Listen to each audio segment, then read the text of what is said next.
கள்ளக்குறிச்சியில் விஷசாராயம் அருந்தி புதுச்சேரி ஜிப்மர் மருத்துவமனையில் சிகிச்சை பெற்று வந்த 6 பேர் உயிரிழந்த நிலையில் சிகிச்சை பலனின்றி இன்று ஒருவர் உயிரிழந்ததால் பலி எண்ணிக்கை 7ஆக உயர்ந்துள்ளது.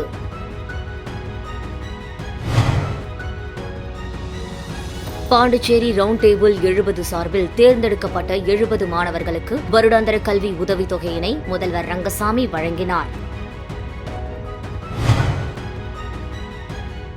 முத்தியால்பேட்டையில் பாலியல் படுகொலை செய்யப்பட்ட சிறுமியின் குடும்பத்திற்கு முதல்வர் நிவாரண நிதியிலிருந்து ரூபாய் 20 லட்சத்திற்கான காசோலையை பிரகாஷ்குமார் எம்எல்ஏ முன்னிலையில் சிறுமியின் பெற்றோரிடம் முதல்வர் ரங்கசாமி வழங்கினார். புதுச்சேரியில் அங்கீகாரம் பெறாமல் இயங்கி வந்த 33 தனியார் பள்ளிகளை மூட பள்ளி கல்வித்துறை உத்தரவிட்டுள்ளது. புதுச்சேரி ஜிப்மர் மருத்துவமனையில் சிகிச்சை பெற்று வந்த ஒருவர் உயிரிழப்பு. 8 பேர் சிகிச்சை பெற்று வருகின்றனர். கள்ளக்குறிச்சி மாவட்டத்தில் விஷசாராயம் அருந்தி உடல்நலம் பாதிக்கப்பட்டு மேல் சிகிச்சைக்காக புதுச்சேரி ஜிப்மர் மருத்துவமனையில் 20 பேர் சிகிச்சைக்காக அனுமதிக்கப்பட்ட நிலையில் அன்றே 3 பேர் உயிரிழந்தனர். இந்த நிலையில் 6 பேர் சிகிச்சை பெற்று வீடு திரும்பினர். மேலும் 11 பேர் தொடர்ந்து சிகிச்சை பெற்று வந்த நிலையில் நேற்று ஏசுதாஸ் 35, ராமநாதன் வயது 62 ஆகியோர் சிகிச்சை பலனின்றி உயிரிழந்தார். இதனைத் தொடர்ந்து தற்போது மகேஷ் வயது 41 என்பவர் சிகிச்சை பலனின்றி உயிரிழந்ததாக புதுச்சேரி ஜிப்மர் மருத்துவமனை நிர்வாகம் தெரிவித்துள்ளது. தற்போது வரை 6 பேர் உயிரிழந்த நிலையில் சிகிச்சை பெற்று 6 பேர் வீடு திரும்பியுள்ளனர். தற்போது 8 பேர் சிகிச்சை பெற்று வரும் நிலையில் மேலும் ஒருவர் கவலைக்கிடமாக உள்ளதாக ஜிப்மர் மருத்துவமனை நிர்வாகம் தெரிவித்துள்ளது. பாண்டிச்சேரி ரவுண்ட் டேபிள் 70 சார்பில் தேர்ந்தெடுக்கப்பட்ட 70 மாணவர்களுக்கு வருடாந்திர கல்வி உதவித்தொகையினை முதல்வர் ரங்கசாமி வழங்கினார். பாண்டிச்சேரி ரவுண்ட் டேபிள் 70 சார்பில் பல்வேறு சமூக பணிகள் மற்றும் சேவைகள் செய்து வருகிறது. அதன் ஒரு பகுதியாக பெற்றோர்கள் இழந்த பிள்ளைகள், தந்தை அல்லது தாய் யாராவது ஒருவரை இழந்த பிள்ளைகள், மிகவும் வறுமை கோட்டிற்கு கீழ் வாழும் பிள்ளைகள் என 70 மாணவர்களை தேர்வு செய்து அவர்களுக்கு வருடாந்திர தேவையான கல்வி உபகரணங்கள் உள்ளிட்ட அனைத்து செலவுகளையும் பாண்டிச்சேரி ரவுண்ட் டேபிள் 70 விருக்ஷம் திட்டத்தின் மூலம் செயல்படுத்தப்பட்டு வருகிறது. இதன் ஒரு பகுதியாக பாண்டிச்சேரி ரவுண்ட் டேபிள் 70 விருக்ஷம் திட்டத்தின் கீழ் 70 மாணவர்களுக்கு கல்வி உதவித்தொகை வழங்கும் நிகழ்ச்சி மரப்பாலம் சந்திப்பில் உள்ள சுகன்யா கன்வென்ஷன் சென்டரில் நேற்று நடந்தது. விழாவிற்கு பாண்டிச்சேரி ரவுண்ட் டேபிள் 70 தலைவர் சரவணன் தலைமை தாங்க செயலாளர் அசோக், பொருளாளர் சதீஷ்குமார் ஆகியோர் முன்னிலை வகித்தனர். சிறப்பு அழைப்பாளர்களாக முதல்வர் ரங்கசாமி கலந்து கொண்டு 70 மாணவர்களுக்கு முதல் தவணை தொகையாக ரூபாய் 10,000ற்கான காசோலையை வழங்கினார். விழாவில் அமைச்சர் Lakshmi Narayanan, Sampath MLA, Shenbaga car showroom நிறுவனர் Ashokan, Pondicherry Round Table 70 area chairman Sujay Sudarshan, Raman Traders நிறுவனர் விமல் சேட்டன் உள்ளிட்ட பாண்டிச்சேரி ரவுண்ட் டேபிள் 70 உறுப்பினர்கள், மாணவர்கள் உள்ளிட்ட பலர் கலந்து கொண்டனர். முத்தியால்பேட்டையில் பாலியல் படுகொலை செய்யப்பட்ட சிறுமியின் குடும்பத்திற்கு முதல்வர் நிவாரண நிதியிலிருந்து ரூபாய் 20 லட்சத்திற்கான காசோலையை பிரகாஷ்குமார் எம்எல்ஏ முன்னிலையில் சிறுமியின் பெற்றோரிடம் முதல்வர் ரங்கசாமி வழங்கினார். புதுச்சேரி முத்தியால்பேட்டை பகுதியில் வன்கொடுமையால் பாதிக்கப்பட்டு இறந்த செல்வி ஆர்த்தியின் பெற்றோரிடம் ஆதி திராவிடர் மற்றும் பழங்குடியினர் நலத்துறை வன்கொடுமை தடுப்பு சட்டத்தின் கீழ் இறப்புக்கான முதல் தவணையான 50% நிதியாகிய ரூபாய் 4,12,500 மற்றும் புதுவை அரசின் கூடுதல் நிவாரணமான ரூபாய் 3 லட்சம் ஆக மொத்தம் ரூபாய் 7,12,500 நிதிக்கான ஆணையினை முதல்வர் ரங்கசாமி கடந்த மார்ச் மாதம் வழங்கினார். இது தவிர ஆதி திராவிடர் நலம் மற்றும் பழங்குடியினர் நலத்துறை சார்பில் எதிர்பாராத விபத்தில் இறக்கும் குடும்பத்தினருக்கு இழப்பீடு வழங்கும் திட்டத்தின் கீழ் ரூபாய் 10 லட்சம் இழப்பீட்டுத் தொகையாக முதல்வர் ரங்கசாமி ஆர்த்தியின் பெற்றோரிடம் கடந்த 11ஆம் தேதி வழங்கினர்.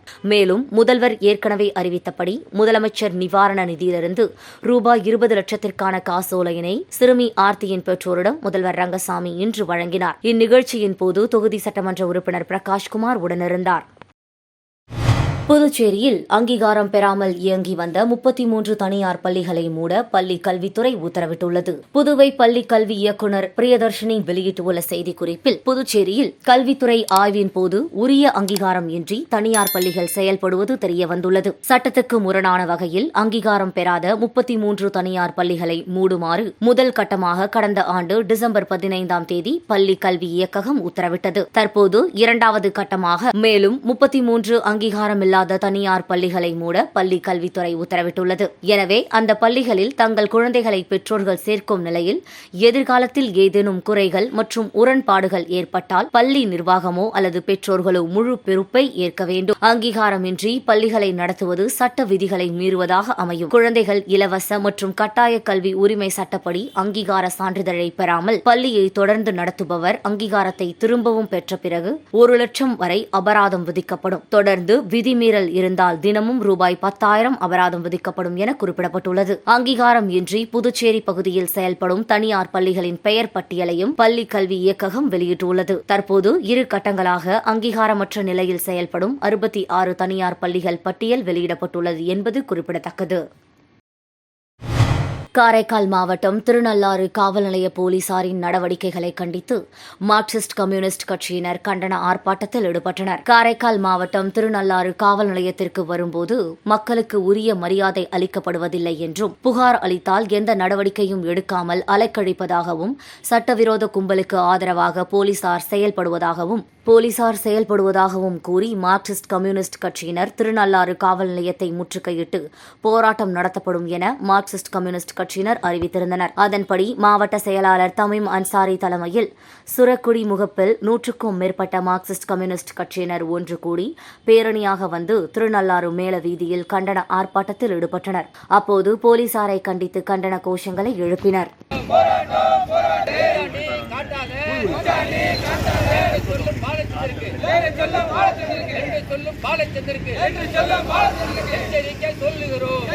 குடியிருப்பு மத்தியில் இருக்கும் சாராய கடையை அகற்றக் கோரி குருமாம்பேட் பொதுமக்கள் வீடுகளில் கருப்பு கொடி கட்டி எதிர்ப்பு தெரிவித்துள்ளது பரபரப்பை ஏற்படுத்தியுள்ளது. புதுச்சேரி குருமாம்பேட் சிவசக்தி நகர் பகுதியில் 300க்கும் மேற்பட்ட குடியிருப்பு வீடுகள் உள்ளது. குடியிருப்பு மத்தியில் தனியாருக்கு சொந்தமான சாராய கடை உள்ளது. இதனால் பொதுமக்கள் மற்றும் குழந்தைகள் கடும் சிரமத்திற்கு உள்ளாகி வருகின்றனர். சாராய கடைக்கு குடிக்க வரும் நபர்கள் குடித்துவிட்டு இங்கு இருக்கும் வீதிகளில் துணிகள் இன்றி படுத்து தூங்குவதாகவும், அதேபோல் இரவு நேரங்களில் குடியிருப்பு வாசிகளின் கதவுகளை தட்டி எழுப்பி தங்களுக்கு உணவு, தண்ணீர் கொடுக்க வேண்டும் என தொந்தரவு கொடுத்து வருவதாகவும் பொதுமக்கள் குற்றம் சாட்டி வருகின்றனர். இதனால் 3 வருடங்களாக முதலமைச்சர் தலைமை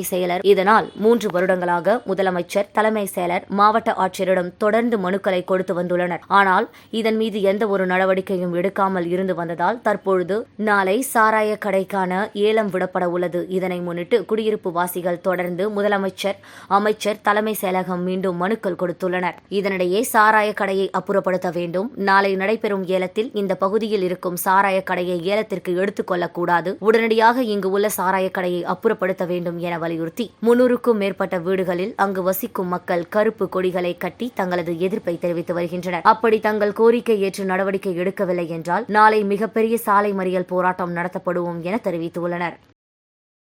புதுச்சேரியில் நண்பரின் கொலைக்கு பழி வாங்க ஆயுதங்களுடன் பதுங்கியிருந்த 6 பேர் கொண்ட கும்பலை கைது செய்த போலீசார் அவர்களிடம் இருந்து கத்தி உள்ளிட்ட பயங்கர ஆயுதங்களை பறிமுதல் செய்தனர். புதுச்சேரி நகர பகுதியில் உள்ள அரசு மார்பக புற்றுநோய் மருத்துவமனை பின்புறம் பயங்கர ஆயுதங்களுடன் ஒரு கும்பல் பதுங்கி இருப்பதாக பெரிய கடை காவல் நிலையத்திற்கு ரகசிய தகவல் வந்தது. இதனை அடுத்து inspector Jaishankar, sub inspector Murugan தலைமையிலான போலீசார் சம்பவ இடத்திற்கு விரைந்து சென்று அங்கு மறைந்திருந்த கும்பலை மடக்கி பிடித்து காவல் நிலையம் அழைத்து வந்தனர். விசாரணையில் அரியாங்குப்பத்தை சேர்ந்த விஜி என்கிற ஆடு விஜி, கோவிந்தசாலையை சேர்ந்த செல்வம், முருங்கப்பாக்கத்தை சேர்ந்த தணிகைவேல், சக்திவேல், நயினார் மண்டபத்தை சேர்ந்த ஜான் மற்றும் இளங்கோ நகரை சேர்ந்த பிரகாஷ் என்பதும் அவர்களது சக கூட்டாளியான பரத்தை கொலை செய்தவர்களை பழி வாங்கவும் வழக்கு செலவிற்காக தொழில் அதிபர்களை மிரட்டி வழிப்பறி செய்ய பதுங்கி இருந்ததும் தெரிய வந்தது. இதனை அடுத்து 6 பேரையும் கைது செய்த போலீசார் அவர்களிடம் இருந்து கத்தி, வீச்சரிவால், 4 செல்போன்கள் மற்றும் 2 பைக்குகளை பறிமுதல் செய்தனர். பின்னர் நீதிமன்றத்தில் ஆஜர்படுத்தி காலாப்பட்டு மத்திய சிறையில் அடைத்தனர்.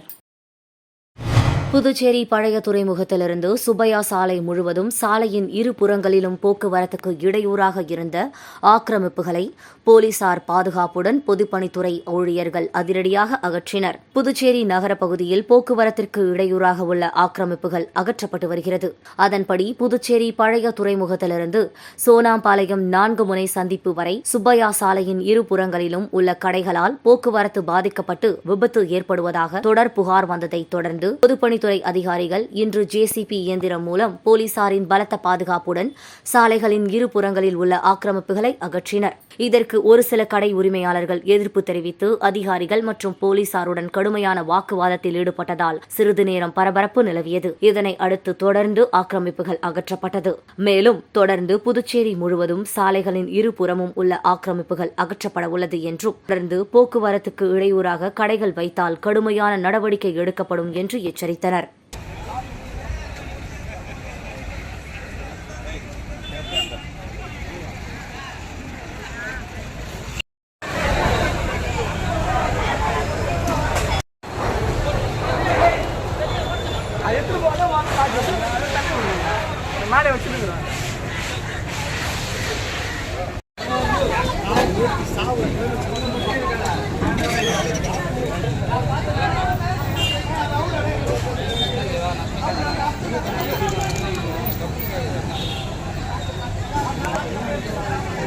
புதுச்சேரி மௌலானா சாஹிப் தர்காவில் நடைபெற்ற கந்தூரி விழாவை முன்னிட்டு சந்தனக்குட ஊர்வலம் நடைபெற்றது. இதில் ஏராளமான இஸ்லாமியர்கள் கலந்து கொண்டு சிறப்பு தொழுகையில் ஈடுபட்டனர். புதுச்சேரி ஹஜ்ரத் சையத் அகமது மௌலா சாஹிப் தர்காவில் கந்தூரி விழாவை முன்னிட்டு கொடியேற்ற நிகழ்வு கடந்த 18ஆம் தேதி சிறப்பு தொழுகையுடன் நடைபெற்றது. இதனைத் தொடர்ந்து மௌலானா சாஹிப் தர்காவில் பல்வேறு சிறப்பு நிகழ்வுகளும் தொழுகைகளும் நடைபெற்று வந்த நிலையில் கந்தூரி விழாவின் முக்கிய நிகழ்வான சந்தனக்கூடு ஊர்வலம் நடைபெற்றது. சீரணி நிகழ்வுடன் ஹஜ்ரத் ரவ்லா ஷரீப்பில் சந்தனம் பூசப்பட்டு சந்தனக்கூடானது மௌலானா சாஹிப் தர்காவிலிருந்து புறப்பட்டு முக்கிய வீதிகள் வழியாக தொழுகைகளுடன் ஊர்வலமாக சென்றது. பின்னர் மீண்டும் தர்காவை அடைந்தவுடன் சிறப்பு தொழுகை நடத்தப்பட்டு சந்தனம் சுத்தம் செய்யப்பட்டது. இதில் ஏராளமான இஸ்லாமிய பெண்கள், ஆண்கள் என கலந்து கொண்டு சிறப்பு தொழுகையில் ஈடுபட்டனர். நிகழ்ச்சிக்கான ஏற்பாடுகளை புதுச்சேரி மௌலானா சாஹிப் தர்கா நிர்வாகிகள் செய்திருந்தனர்.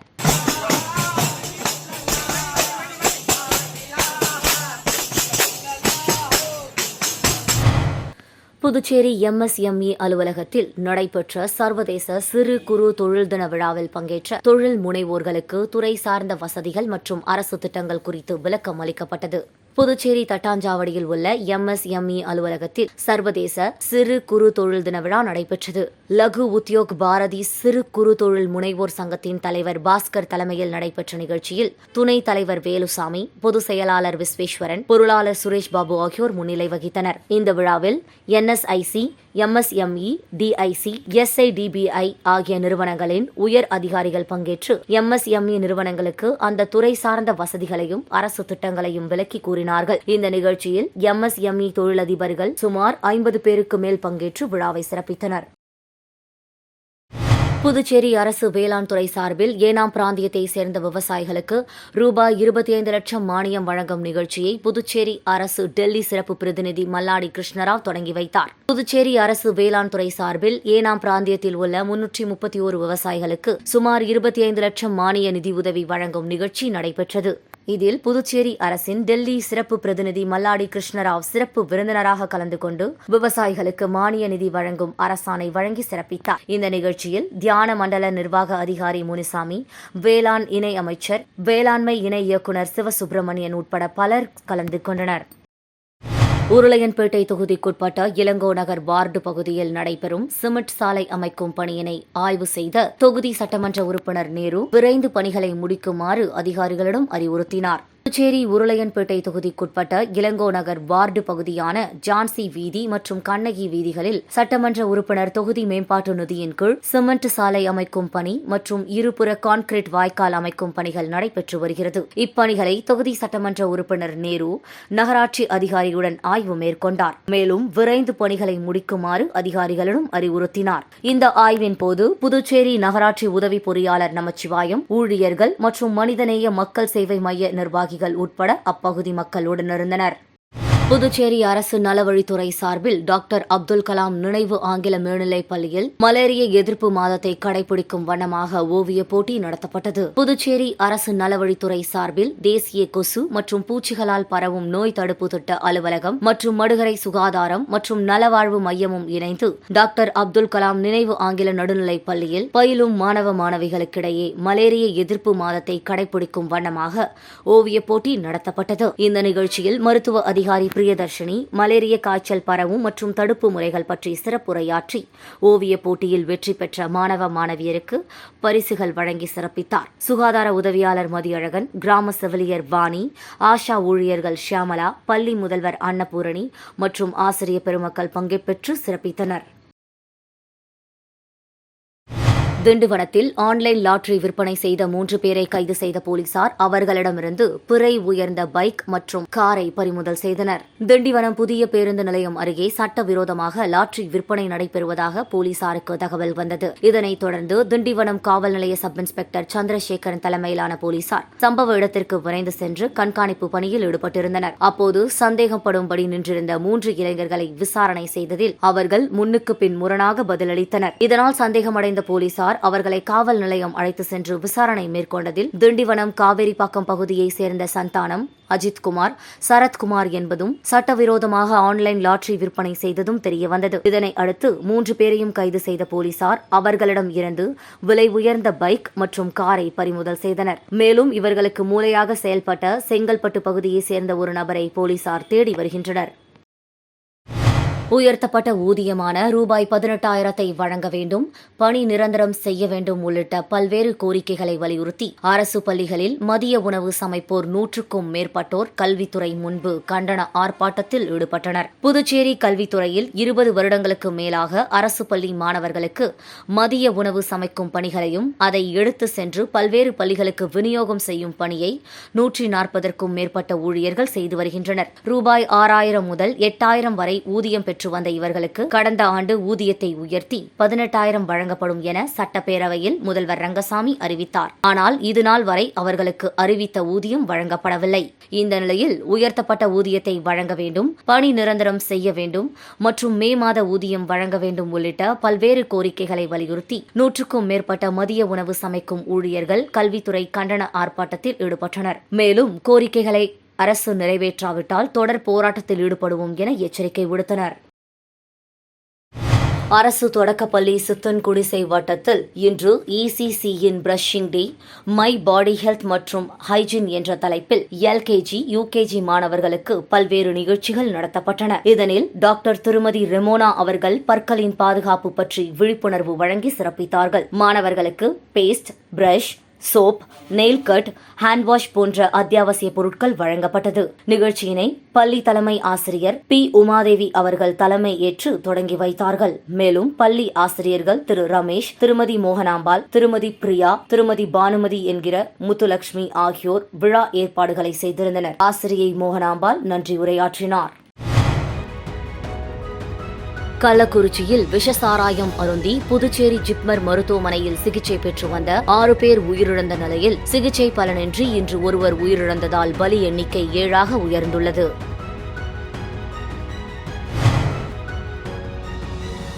பாண்டிச்சேரி ரவுண்ட் டேபிள் 70 சார்பில் தேர்ந்தெடுக்கப்பட்ட 70 மாணவர்களுக்கு வருடாந்திர கல்வி உதவித்தொகையினை முதல்வர் ரங்கசாமி வழங்கினார்.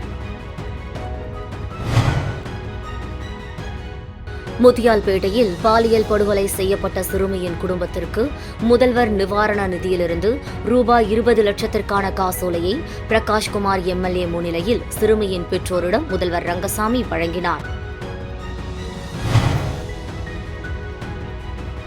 புதுச்சேரியில் அங்கீகாரம் பெறாமல் இயங்கி வந்த 33 தனியார் பள்ளிகளை மூட பள்ளி கல்வித்துறை உத்தரவிட்டுள்ளது.